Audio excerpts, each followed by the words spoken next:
Good evening, everybody.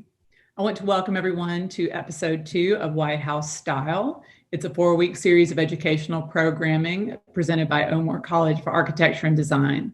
Omore is part of Belmont University, which, as many of you know, is hosting the third and final presidential debate on October 22nd.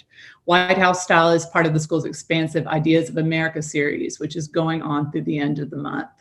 My name is Libby Calloway. I'm a former fashion journalist, and I currently run a communications company here in Nashville called The Calloway. I also chair the advisory committee for Omore's fashion program. Before I introduce our guest for this evening, I have a few housekeeping announcements to make. Omore and Belmont would like to thank the October 22nd debate sponsors, particularly HCA Healthcare, the City of Nashville, the Nashville Convention and Visitors Corporation, and Ryman Hospitality Properties. The school is grateful to them and the many other sponsors listed on BelmontDebate2020.com for making events like this possible. I also want to give a rundown of the next 2 programs we have for the next 2 weeks. But first, I want to say thank you again to Lena Mann of the White House Historical Association for being our guest last week. It was a terrific program. You can go back and watch it on YouTube via the BelmontDebate2020.com website.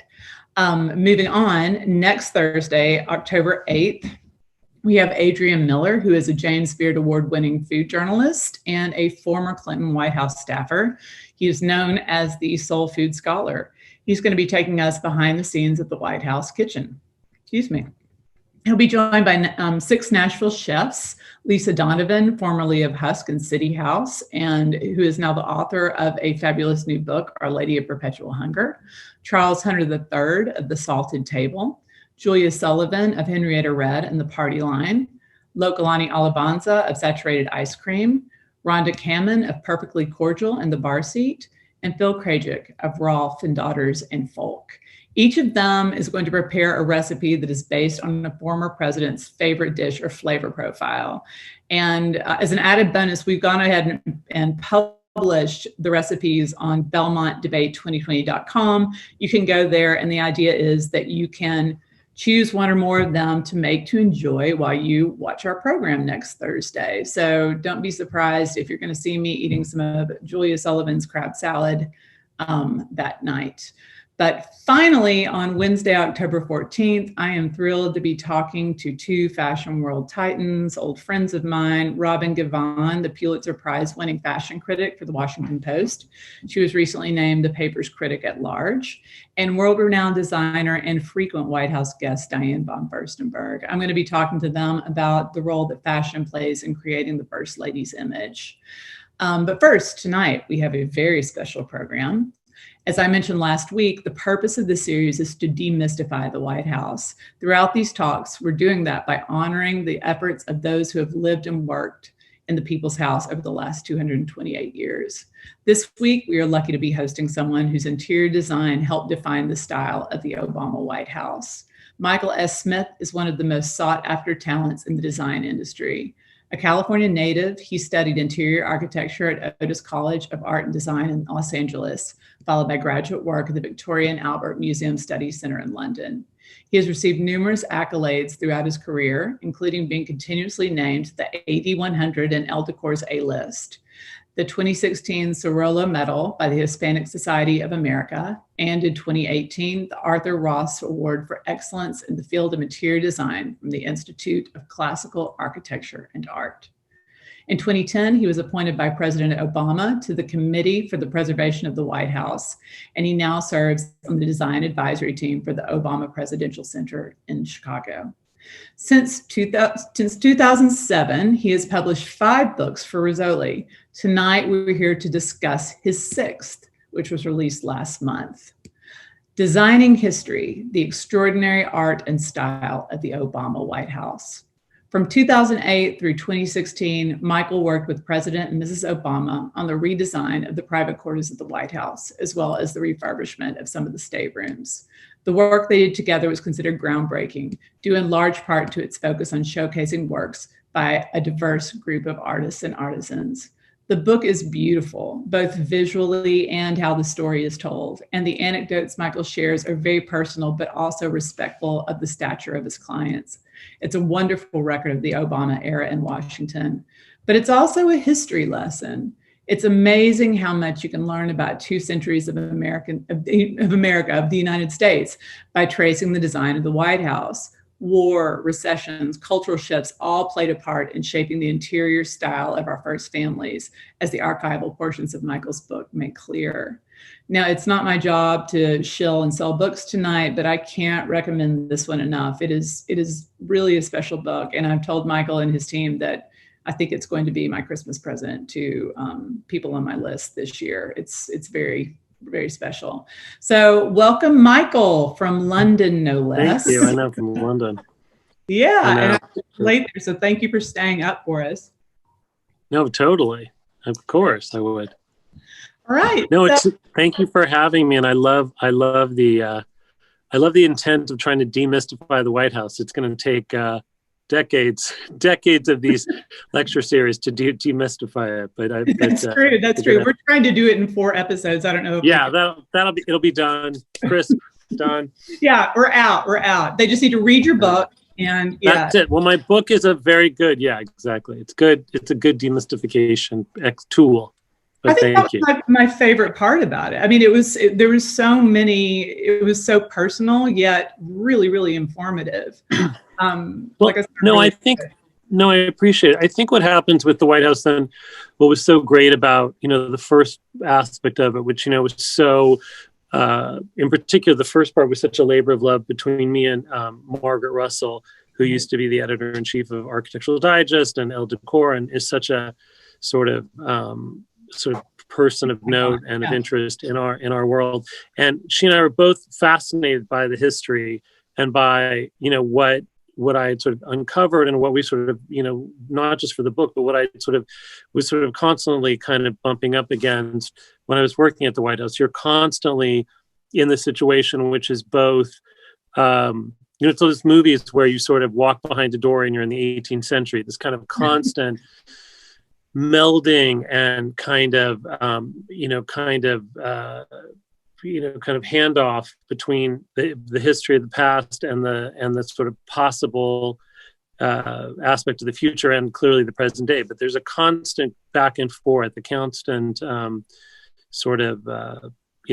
of history and the kind of weight of history that you constantly feel the weight of history. Every time you move a chair, you think, this is somehow disrupting the sort of, the still water of history in some way, and I'm sending ripples somewhere out into the world. But it was kind of an amazing and kind of charmed moment. Yeah, I was looking down through my notes to see if I could I pulled a quote from Michelle Obama's foreword that talked about how your work, I think, unites the past and the present, like using the past to create the vision for the future, to create that modern White House. I just thought that was really evocative. No, I mean, listen, leave it to Mrs. Obama to create such a, number one, the foreword is so touching and kind of heartfelt and so personal in a way that, listen, it meant so much to her and to, just as a family house, as a place for her young children to grow up, and clearly the obvious about being the first African-American family to be in, as she described it, and many people describe it, a house partially built by slaves. So it's a great story of America. It's a great, no matter what your politics, it's a great, kind of rebalancing of history and of what's happened before and what hopefully will happen again in the future. And just, it's just, you realize that the White House is so many things at the same time. I mean, a family, house for a young, really, very, really dynamic, but very, very young family, our seat of government in many ways, the greatest living above the shop situation ever. I mean, it's just kind of a museum. It's a national park. It's, it's just kind of everything in so many ways. And I think that it has so many facets to it, and you're so smart to be looking at these different aspects of it. But you could look at the history of American politics through the use of flowers from the flower shop at the White House. I mean, it's like everything is somehow charged with a moment of history and a kind of connectivity to something that's happened in the past and somehow impacting what's going on at the moment. So it's really interesting to have been swimming upriver for 8 years, which is how I would sort of think about it. And And this book is a kind of attempt to kind of hold on to a piece of that, to the memory of it, and and just kind of hope that other people are interested in this moment too. Yeah, it is a really wonderful moment. Before we dig into the White House a little bit more, can you tell us a little bit about your pre-White House work, kind of set up your career for us, if briefly in a minute or so? Yeah, no, I mean, it's interesting. I mean, as you said, I'd had all these books from Rizzoli, which are great, but they were really documentations of my work to date. And listen, I was started when I was about 23 years old, doing work, and I just was really lucky in the fact that I worked for a lot of super high, well-known, kind of super high profile, very well-known people from the get-go, and it got me a lot of focus and attention, which was terrific and wonderful. And then, as I grew within my career and in my practice, I sort of got more and more complex jobs, and now we have about 50 people worldwide. I mean, I have an office in Madrid, an office in New York. Clearly, my big office is in LA, and I'm so unbelievably charmed and fortunate to have just really incredible clients. One of the reasons in London, and I just kind of keep plugging away and keep advancing, both in the kind of projects I do and then the kind of complexity and scope of what we get to create and commission and buy. And it's been an amazing ride. And I think part of it, very much why I think the books are so important, is I've always been fascinated by this idea of being so charmed and having such a great sort of experience and wanting to really hold on to it and kind of at least have a record of it. So later, when I'm broken and old, living somewhere and you'd be like, look, I'll be look at this. I used to be a player. Look at this. But I think that it was very helpful to me that I had so much experience with the negative aspects of celebrity. And the potential pitfalls of celebrity before I started working on the White House, because I just knew what not to do. I knew I knew that if you borrowed a painting from a museum, you couldn't take it off the wall. I knew that people couldn't give you stuff to use in the White House for free. Right. I knew what everything looked like if it went badly.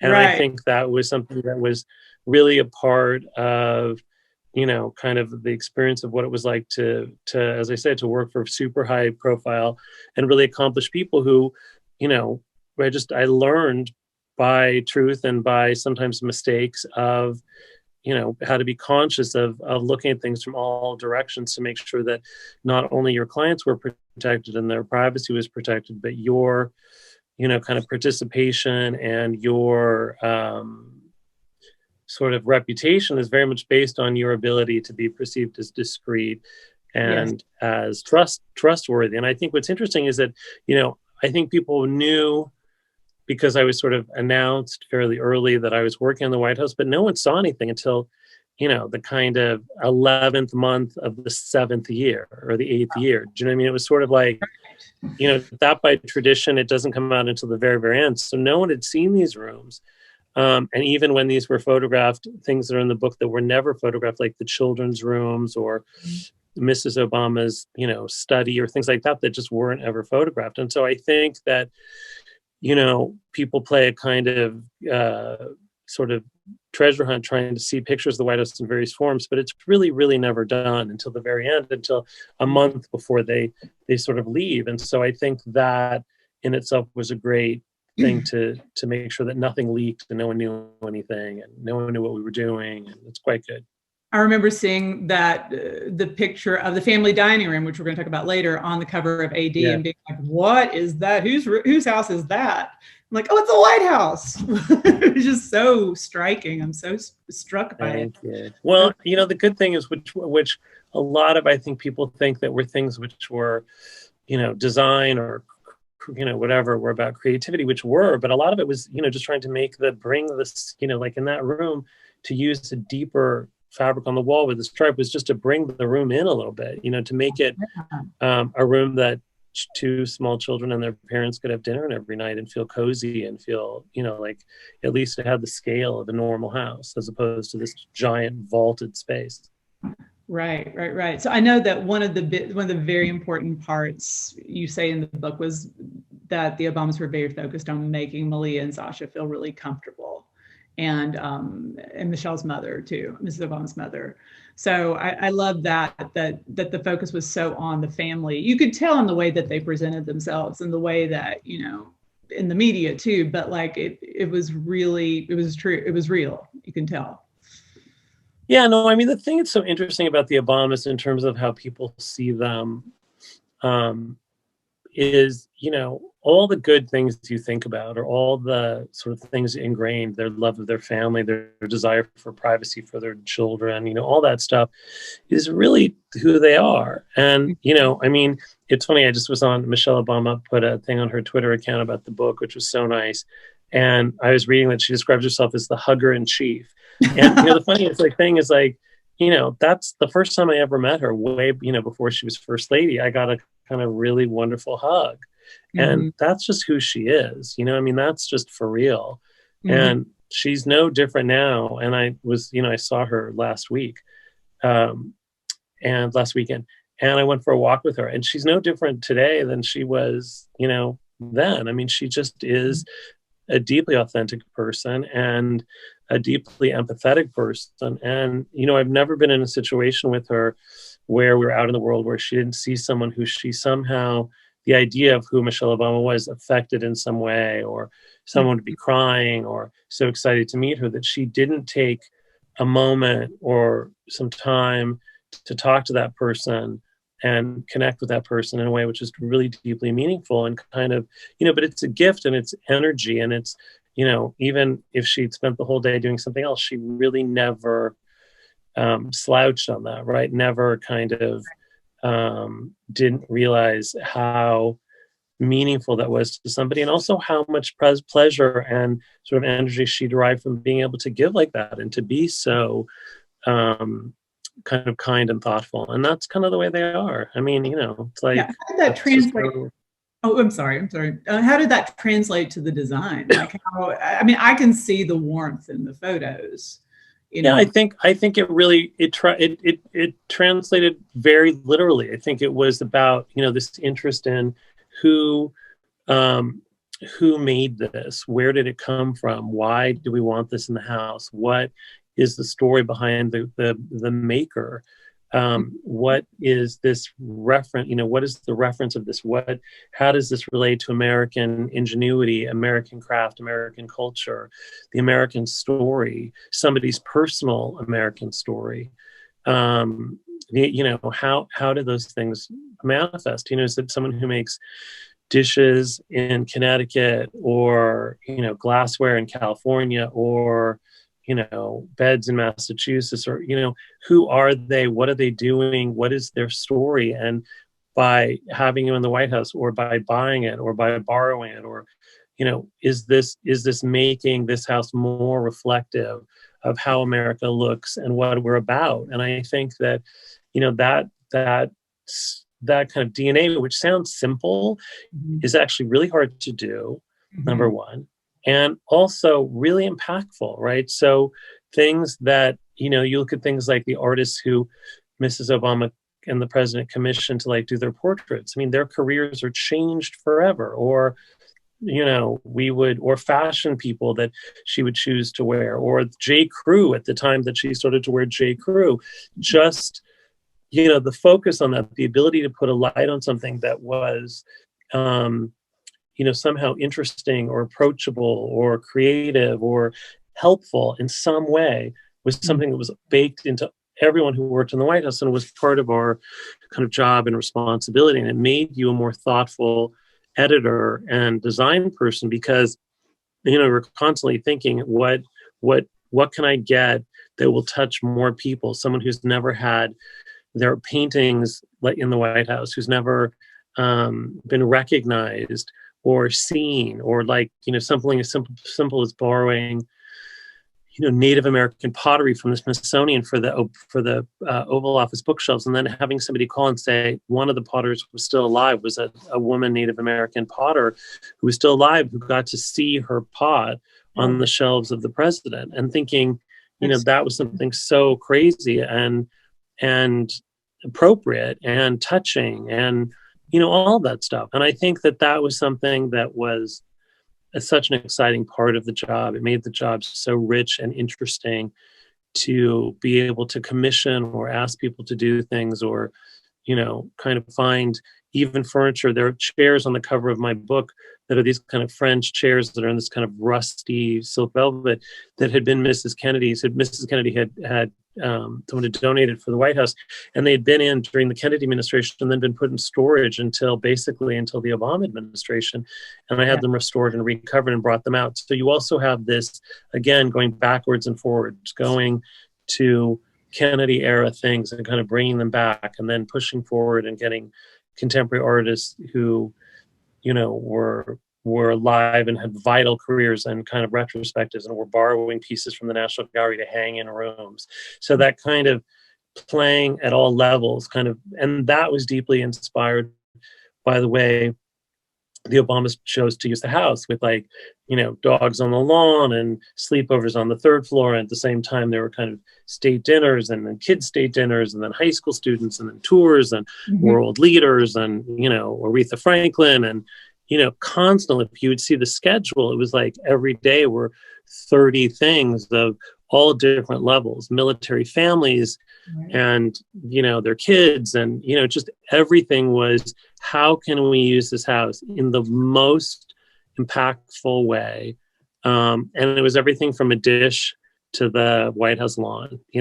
How can it be impactful, and how can it be open? And, it's great. It was also, listen, we live in such a partisan time, but what was so wonderful for me, and I can only speak for my own history, is that no one ever asked me who made something if they were Republican or Democrat. And I certainly saw lots of people like, Lindsey Graham and John Boehner, and lots of Republicans at the White House for state dinners and lunches. And, there's a picture in the book of I think John Boehner and Mitch McConnell and Nancy Pelosi and President Obama all having lunch together. Having lunch, right. And it's like, I think that says a lot. That says a lot about a kind of spirit of patriotism. And again, even if you didn't agree with the politics, you can't say that they didn't care about the country, and they're still living it the same way they are today, right? I mean, everything is about, getting, no matter what party you're in, getting people to vote, or, working with children in the developing world, or still working on girls' education issues and trying to promote, making sure that girls in this country, as well as many parts of the developing world, get an education, with the opportunity for education. And these are all these are not about party or no, partisanship. This is just about us as a kind of shining star of trying to be better. And I think it's a really good thing. I'm sorry. There's, one thing that I saw, the bipartisanship, and just the handover of the White House. I loved, and we actually had a picture of Michelle Obama and Laura Bush. I don't know if we still have it in the slideshow, but I just loved those additions of how the different administrations worked together and how it really flowed. And you talk a lot about your friendship with Nancy Reagan. You called her and, talked to her about the White House. Right. And I just think that there's so much history to be shared between these administrations. Exactly. And I think too, it's interesting you mentioned the Bushes. I mean, the Bushes left the house in such wonderful shape for everybody. And, there's a deep friendship between the Obamas and the Bush family. And I think to this day, and I think, I think you're part of a very small club. You realize how hard it is. You realize how, difficult it is to raise a family. And I think that, but you're also kind of, it's so interesting. There was something I think on CBS about the White House portraits being unveiled, and all, you come back and have your portrait unveiled at the White House X amount of years later. Mm-hmm. And it was so wonderful to watch, the President Obama welcome, President Bush back, and President Bush welcoming President Clinton back, and so on and so on. And I think there is this camaraderie and Mhm. kind of, even if you don't agree about very much in the world, to you have this mutual respect for each other and for your family and for Yeah. these families who, listen, I would be there, and Mrs. Reagan came and Mrs. Bush, I mean, all the former presidents and their families would come to the White House. Mrs. Carter came several times, so I think again, you're part of such a privileged Mhm. and special group. And I think to be able to be respectful, to agree to disagree, Yes. but to have kind of civil and respect for the sacrifice and the commitment that these families have all made for Yeah. 4 or in many cases 8 years is a tremendous thing. I mean, it's not all state dinners and the helicopter. It's hard. Yeah. And there's a lot of work. So I think that everyone understands that and understands what the position is. And I think we were all anyone who worked at the White House was either it was baked into who you were to understand that, or you certainly realized from the way leadership was that was a very important thing, was such respect of history from the beginning all the way forward, and a respect for and consciousness of how this would be going forward. Would these, I think, I look at all the time at the current president uses these chairs that we reproduced from a kind of one in the collection of the White House for the state dining room. And every interview he uses them because they're mobile and they're comfortable and they're kind of elegant, and that's great. It's amazing. I mean, it's like, everything is about those dining chairs were made for the state dining with this idea that would be useful, not just for this family, but for every family going forward. And they're in use because we did our job. I think that is really cool. It's a sustainability project. you're recycling over and it's a recycling project. Yeah, that's what I'm saying. Right. So every time I wanted a chair or a table or whatever, I would get, Betty Ford's chair or Mrs. Truman's chair or Pat Nixon's chair. And did I want to recover this one or this one or this one? And, that's a big part of it. This, not just historic or, everything is historic in the White House, and everything is kind of, it's sustainable fashion. Totally. Absolutely. Tell me about, so I love antiques and vintage furniture.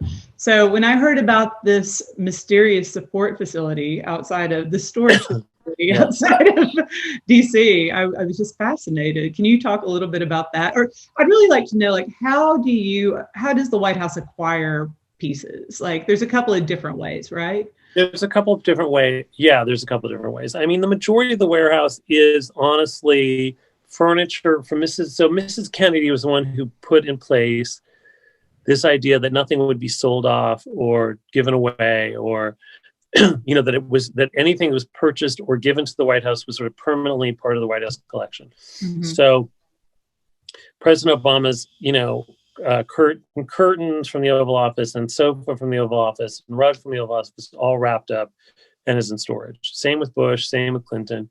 They can borrow the rug or use the rug to reproduce, so for their own presidential libraries. But that stuff all goes into storage. So I think that, I don't know if the current president, if the curtains are still, they were I think they were Clinton curtains that were reused, or kind of a yellowy gold. But I remember they were in the beginning. And I think that, it's all this stuff goes into storage, and you go to this facility thinking, oh my God, there's going to be 15 crazy, American George Washington chairs or whatever. And there really isn't. I mean, I think it's everything good is really in the building for the most part, but everything there is historic. And there's, I think, a picture or two in the book, and it's sort of shelves of lamps and stuff, but it's a lot of furniture that can be reused and chairs that can be reused and, as needed. And I think that, but there's some beautiful historic paintings mixed in and some other stuff, but it's great. I mean, it's a great resource, and it's great that Mrs. Kennedy realized that all the furniture used to be sold off at public auction, mostly to pay for the decoration of the incoming president. And she realized this is ridiculous. There's centuries essentially of furniture that have been sort of thrown to the wind and auctioned off, which is why if you ever watch her famous tour of the White House, she said, well, this chair came from Kentucky and this came from somewhere and this came from somewhere, because they were literally on the lookout for furniture that had been auctioned or sold off at some point to kind of try to put it back together so that there was some permanent collection that people like me could one day borrow from. And that's what happened. So it's great. We talked last week about, is it the Blanche? Is that the collection of furniture? Yeah, the Belanger. Yeah. Yeah, that they're trying to bring back together. I thought that was really interesting. That most of it's back, but like when we, you have to think. So this started, in the early '60s. When we were there in the Obama era, there was a kind of fire shield that came up for auction and was bought from that suite and put back into the collection. So things happen, or a spoon or dish from a various presidential china set will come up and be purchased and put back into the collection. So it's slow and it's meticulous and it takes decades, but it's a very kind of wonderful pursuit to try to reestablish a lot of the original things that were in the building. Mm-hmm. And I know that art was very important, obviously, like I said at the top. Where could you pull art? You could pull from the museums up there, from the Portrait and the Smithsonian. Yeah, no, I could pull from really 3 institutions. It's crazy. People, I think, don't realize that if you borrow a painting, even if it's, you're not buying it, the insurance on something of great value is crazy. And it's generally, I think the formula is 1,000 for every million of value for every year. So if a painting is worth $5 million, the insurance is $5,000 a year. And so when you're borrowing paintings which are so historic and so important, the value is kind of crazy. And so therefore the insurance is crazy, and there's just no budget, that there's no budget anywhere. And so it was terrific about borrowing from a national or sort of federal institution like the Smithsonian or the Hirshhorn or the National Gallery, is there was a kind of blanket insurance policy. So there was no cost to borrow it because it was all covered by a big giant insurance policy on every federal entity like that. And so that made it possible that we could borrow works of great value and not be crippled by the insurance. So therefore that meant it was really impactful, because you could have a really beautiful, 7-foot painting that made a huge impact into a room without having to really pay crazy amounts of money. And it was in storage. So it was kind of arguably not being used and put in storage. And we were only borrowing it until they needed it again for exhibition or to lend to another museum or some reason why it would be ever taken out of storage. One of my favorite anecdotes was when President Obama comes up to you, like maybe their first night there, he's like, "There's a whistler in my bedroom." And I thought that was so great. It's like, you've discovered all this fabulous art that you've chosen and put up that's such a great story, because that was the first thing he said to me on inauguration night. On the first inauguration, It was kind of midnight. Yeah, master bedrooms. You pull up a photo of the master bedroom right now. Correct. Okay. And that was such a crazy thing, because that was, there's some stuff in the collection, the permanent collection, a Monet that the Kennedy family gave. There's some Cézannes that were given at one point to the White House that are kind of unbelievable. And then this whistler, this kind of nocturne, this impression, this kind of beautiful view of a river that was given by Averell Harriman to the White House. And, it's just so amazing. And I thought, I have to put this next to the president's bed. It's so great. And of course, he who doesn't miss anything was in there for probably 45 minutes to change into a tuxedo from being sworn in as president of the United States, and managed to clock that he had a whistler next to his bed. So it was good. Really cool. It was good. It was really interesting. Yeah, incredible that he would notice so quickly. Yeah. So we have a photo of this room up. Do you want to talk? One thing I'd like to point out is like how past iterations of the room or certain points about them would influence the work that you did. And I know, like the Gracie wallpaper that the Reagans had, you took that and turned it into a modern interpretation. I thought that was an interesting through line there. Well, I think it was really interesting because I love Chinese wallpaper. I love the idea of it appearing in so many kind of classic American houses. Big part of Chinese trade, and it would come into, New England houses, and you see it occasionally. And I like that Mrs. Reagan had picked up this, or, been focused on that tradition and had this very pretty, her decorator, Ted Graber, also from California, had this idea that they should do Gracie Chinese wallpaper to, kind of break down the room, make it really charming. And so I thought, well, I love the idea, but I'm always obsessed with the background of the paper before it's been painted. So it had this sort of squares, almost like blocks of stone, this kind of very beautiful texture. But again, we didn't need the flowers and the birds and the leaves because we had paintings and stuff in there.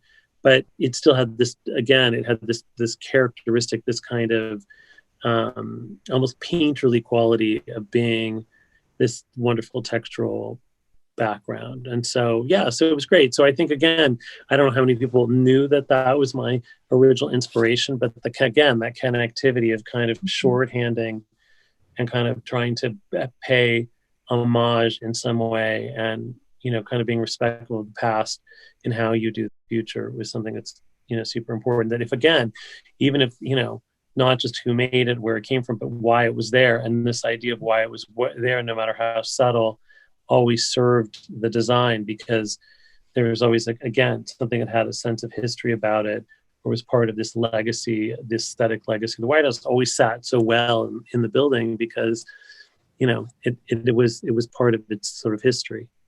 Right. So we have some images of the family dining room. I know I love the wallpaper story in there too. The Zuber wallpaper, the Revolutionary War. Yeah. So that's crazy. And people say to me, was there anything you really wanted that you never got? And that was the one thing. And I understood it because President Obama's thing was completely accurate. Like, I don't know if it's right that we have, breakfast, lunch, and dinner with our super small children while they're looking at battles of the American Revolution with soldiers and gunfire and stuff. And I was like, well, we have a picture. Yeah, Nixon's in there. He had a point.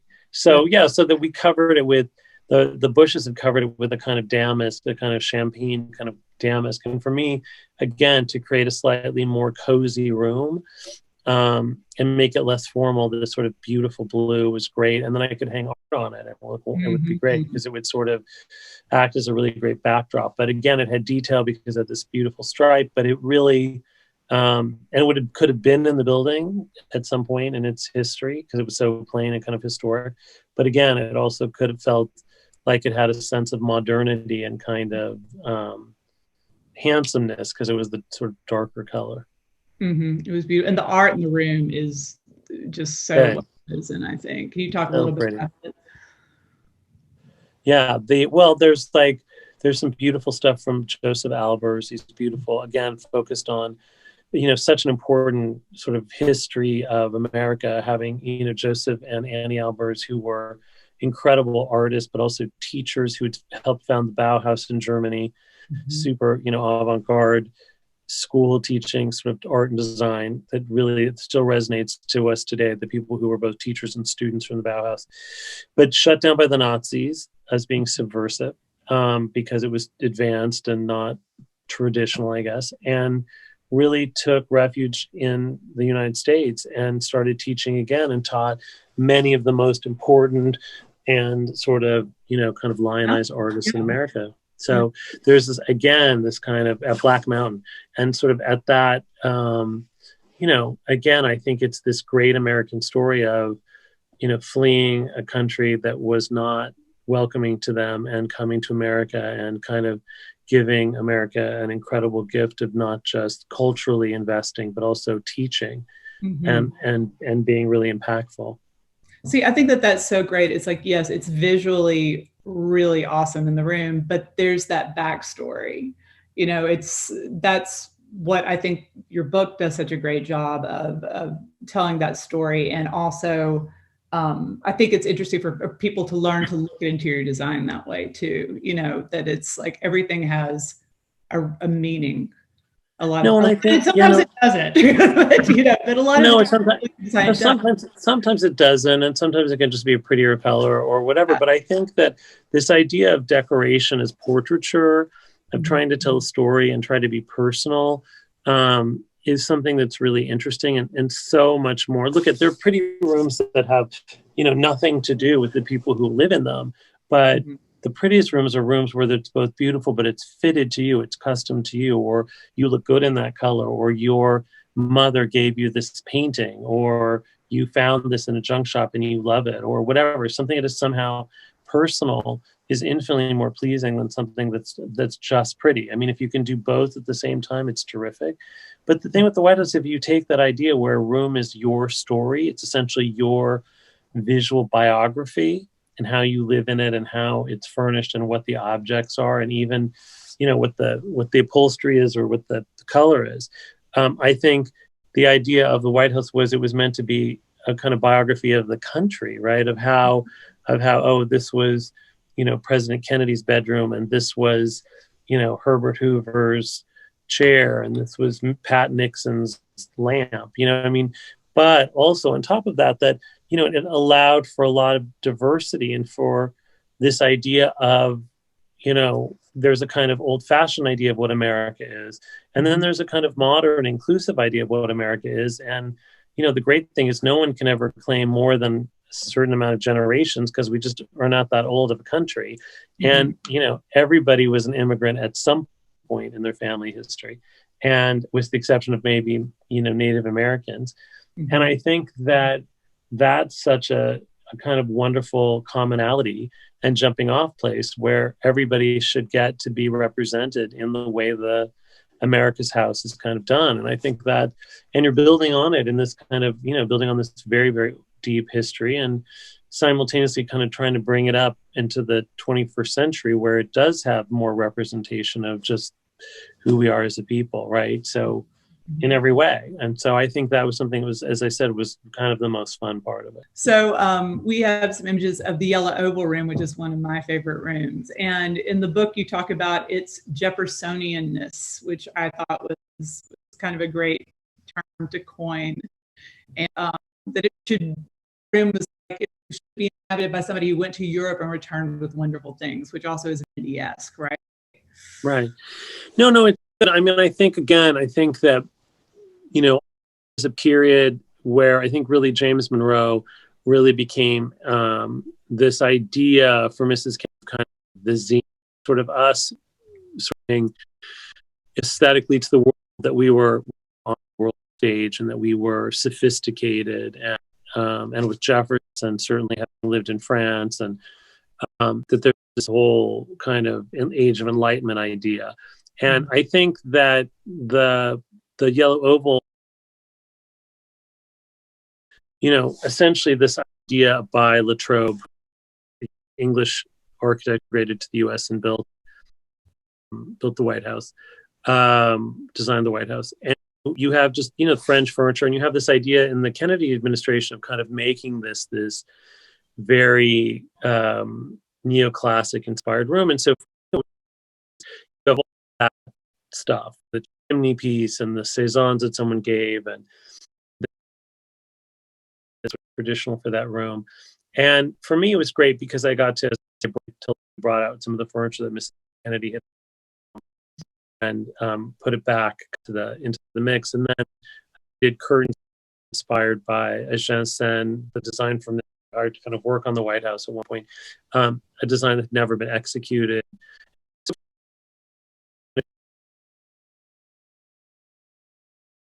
Bringing up to date aspects of the room, which were more purely Kennedy. But at this time, saying, okay, here's another glamorous young family. And so there's kind of green that is both incredibly synonymous with kind of neoclassic era, but also really a color that Miss Selma is known for and has worn a lot and really gravitated to. And then this mixing not only, but also kind of contemporary art from the National Gallery.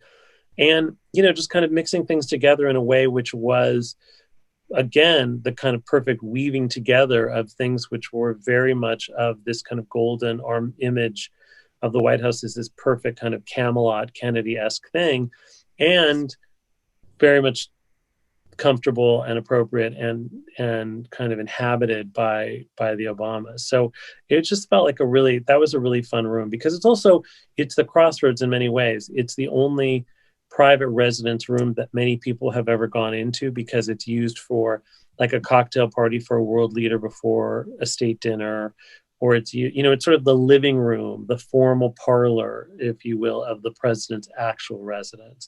And off of it has what many families call the back yard of the White House, which is the Truman Balcony, which is often the only place that you can go outdoors easily. I mean, you have to tell the Secret Service and stuff, but you can go outdoors and, on a hot evening in the summer and kind of look out at the Washington Monument. And that every first family kind of loves having that outdoor porch that was put in by, President Truman. So that all of those aspects make it this kind of receiving room, this front parlor, if you will, of a house. And I think that's why it was so fun to do, because I know that Mrs. Kennedy, I hope that I know that Mrs. Reagan liked the idea, but I hope Mrs. Kennedy would have liked the idea. But there's aspects of what I think are the sort of three golden moments for me in the 20th century of the White House, which is Mrs. Kennedy, Mrs. Reagan, and her making it homey and bringing it kind of, living in a wonderful, wonderful way and very personally. And then Mrs. Obama, bringing children and dogs and this kind of, fresh inclusiveness, and just continuing very much moving forward the American story in the way the White House depicted us. And I think that those moments were kind of really, those were my three ladies who I kind of always was inspired and thinking about when I was working on the building. That's really wonderful. That's great. Thank you so much. We do have a couple questions, some really good questions. Oh, good. I love questions. Yeah, you're gonna like it. Yes, I am much younger than I appear. Anything else? So these are from OMOR students and faculty. So Emma K. Moore from the Fashion Merchandising Program says, "What is your favorite part of the Oval Office makeover?" Oh, huh. Oh my God, there's so many. Again, along the idea of the guidelines in my head and kind of what I thought we should do, everything in the room that I did was sort of a thing, whether it was Native American pottery on the shelves or, instead of flowers, a bowl of apples, or the carpet that had the, favorite quotes of different people who inspired President Obama woven into it. Everything was kind of, I think what I really loved was every aspect of it was sort of woven and infused with some meaning, some historic, or even the sofas, which appear kind of this kind of tobacco-y kind of color. When you look at them, when you're sitting on the sofa, you realize there are tiny red, white, and blue threads that kind of run through the fabric. So even in its most subtle up close, there's like a hidden kind of patriotic, or everything is sort of designed to have meaning woven into it. So that's the part I really liked. Yeah, I was going to mention the apples earlier when we were talking about just contextualizing things, but it was your idea to put the apples there. There's such a and I had no idea what I was creating. I mean, it wasn't like what would happen that people would, I think I talk about in the book a lot, that people would take apples. It never occurred to me in 1,000 years that people would take apples. It became but it makes such sense because people of the president to this day, if the president gives a speech or whatever, it's sort of in his things that in his dressing room, he wants apples because he eats apples. And I know he didn't eat apples like that before, but so he would eat like 2 or 3 a day. Mm-hmm. And then people would take them as kind of souvenirs. Like you take an apple. I mean, I don't know. I hope you dried it. I don't know what you do with it. I hope you ate it or something. But it's kind of the way that like you would get it. Like one of the greatest gifts you could ever get was sort of White House honey. And so I have somewhere like these jars of like White House honey. And then someone like my sister or somebody went to stay in my apartment in New York, and I came home and they'd actually they're like, well, I found that I wanted honey for my tea. And I was like, did you not read the label? So you ate my like White House honey.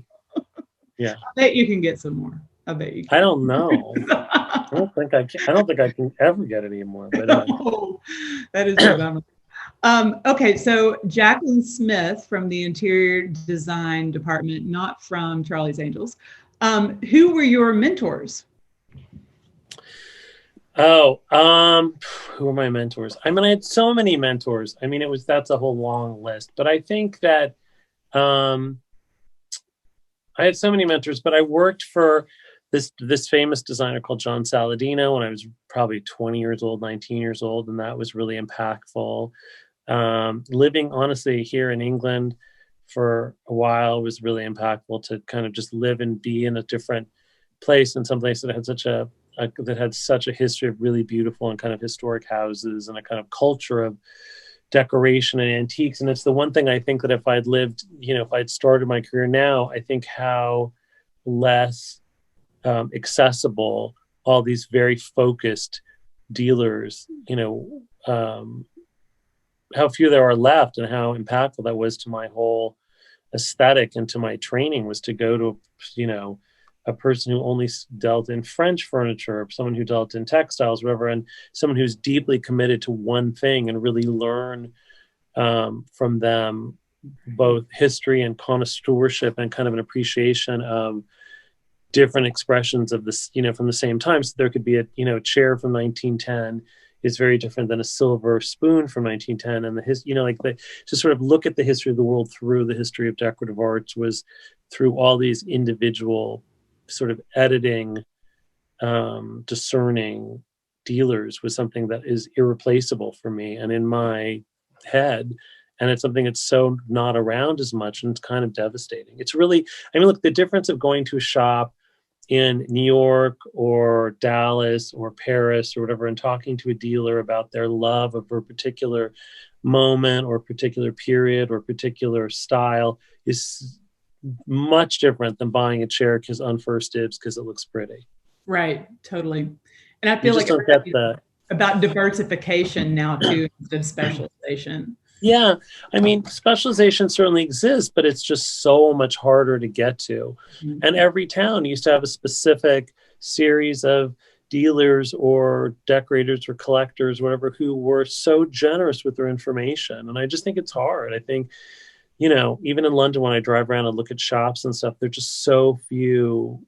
The amount of shops when I was, starting out in my 20s and I would come to Europe or went to school here, was just unbelievable. People whose specialization would be something like, porcelain from a particular era, and that was all they had, or some really obscure thing. Even if it wasn't my thing, it gave me such a deep appreciation of people's passion. Yes. And to have that education from, as you say, from a specialist is irreplaceable. And it's hard because I think when I see people starting, and today I was with like a kid, in his teens, who's interested in design and architecture. And I was talking to him about it, and you just realize it'll be very hard. You can find that information, but to hear it one-on-one and to have the immersion of going into a shop or, someone who that was their specialty, and having them be generous with their time and energy is something that's just really hard to think about at this point. Yeah. Wow. And it's been a big change. Okay. I think we have time for one more question. And this is another one from Jacqueline Smith. I love this question. What are the most important decisions you've made that have helped to grow your career? Oh, that's such a good question. Well, coming to England was huge, but that was so, kind of just when I was young, was so lucky. Not everyone would ever have the ability to do that.